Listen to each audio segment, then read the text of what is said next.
Putin ने रख दी है हैरान कर देने वाली शर्त। यूक्रेन युद्ध खत्म करना है तो नाटो को रुकना होगा। नमस्कार, मैं छवि आपका स्वागत करती हूं द इंडिया मूव्स पे। नाटो को लेकर रशिया और पुतिन की जिद अब दुनिया के लिए बड़ा सिरदर्द बन चुकी है। रशिया के राष्ट्रपति व्लादिमीर पुतिन ने अब एक सीधा शर्त रख दी है, अगर पश्चिमी देश चाहते हैं कि यूक्रेन युद्ध खत्म हो तो उन्हें लिख कर देना होगा कि अब नाटो का विस्तार नहीं होगा और यूक्रेन, जॉर्जिया और मोल्डोवा जैसे देश कभी भी नाटो में शामिल नहीं होंगे।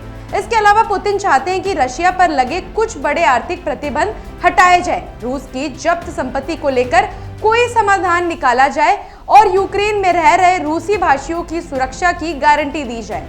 रिपोर्ट के मुताबिक पुतिन का मानना है कि अगर उनकी ये मांगे नहीं मानी गई तो वे युद्ध को और तेज कर देंगे ताकि यूक्रेन और यूरोप को ये दिखा सके कि शांति की कीमत कल और ज्यादा हो सकती है।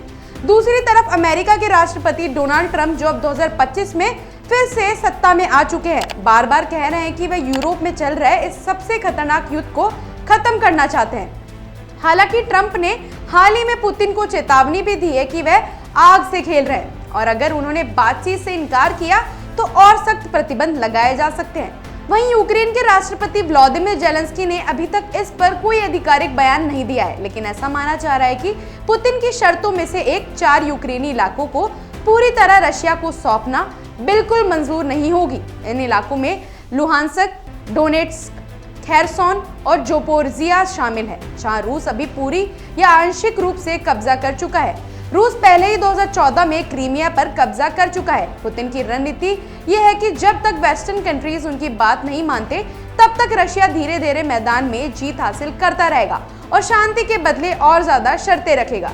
पुतिन का कहना है कि नाटो का पूर्व की तरफ विस्तार रशिया की सुरक्षा के लिए खतरा है और जब 1990 में अमेरिका ने सोवियत यूनियन से कहा था कि नाटो आगे नहीं बढ़ेगा तो उसे निभाना चाहिए। हालांकि उस वक्त की बात कभी लिखित में नहीं आई थी और नाटो ने हमेशा कहा है कि उसका ओपन डोर पॉलिसी यानी खुला दरवाजा नीति जारी रहेगी। नाटो की तरफ से अब तक कोई जवाब नहीं आया है, लेकिन यूरोप के ज्यादातर देश साफ कह चुके हैं कि अगर रशिया यूक्रेन में जीत गया तो अगला हमला किसी नाटो देश पर ही हो सकता है, जिससे तीसरा विश्व युद्ध छिड़ सकता है।